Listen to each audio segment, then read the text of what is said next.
იცოდით, რომ პრეისტორიულ ხელოვნებაში გამოქვაბულის მოსახატად ცხოველის ქონს იყენებდნენ. გამოქვაბულის მხატვრობა აღმოჩენის დღიდან დამთვალიერებლების დიდ ყურადღებას იპყრობს, მაგრამ საინტერესოა, რა მასალით სრულდებოდა ეს ნამუშევრები, რომლებმაც 15,000 წლის შემდეგაც მოაღწია ჩვენამდე. პალეოლითის ხანის გამოქვაბულის მხატვრობა შესანიშნავ სამხატვრო ტექნიკებსა და მასალებს აერთიანებს. ადამიანები იყენებდნენ თითებს, ცხოველის ბეწვისგან ან მცენარის ფოთლებისგან პრიმიტიულად დამზადებულ ფუნჯებს. გამოფიტულ ცულებს იყენებდნენ პიგმენტის კედელზე შესაფრქვევად და ზოგიერთ ფიგურას კედელზე პიგმენტის შეფრქვევით ხატავდნენ.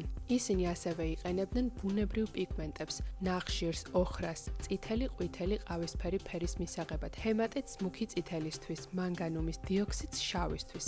კაოლინს კი იგივე თეთრ თიხას თეთრი ფერისთვის. ცხოველის ქონი ერთ-ერთი მნიშვნელოვანი მასალა იყო შემოქმედების პროცესში. ცხოველის ქონს ურევდნენ პიგმენტთან და ის გამოიყენებოდა ფერის კედელთან მყარი კავშირისთვის. ნახშირს იღებდნენ დამწვარი ხის ან ძვლებისგან და იყენებდნენ კონტურებისთვის. თიხა ზოგიერთი პიგმენტის ბაზად გამოიყენებოდა ფერის ინტენსივობის გასაზრდელად. პერსპექტივის შესაქმნელად ფიგურებს ერთმანეთის გადაფარვით ხატავდნენ, ხოლო დისტანციის გამოსახატად სხვადასხვა ზომის ფიგურებს. იცოდით ეს ფაქტები?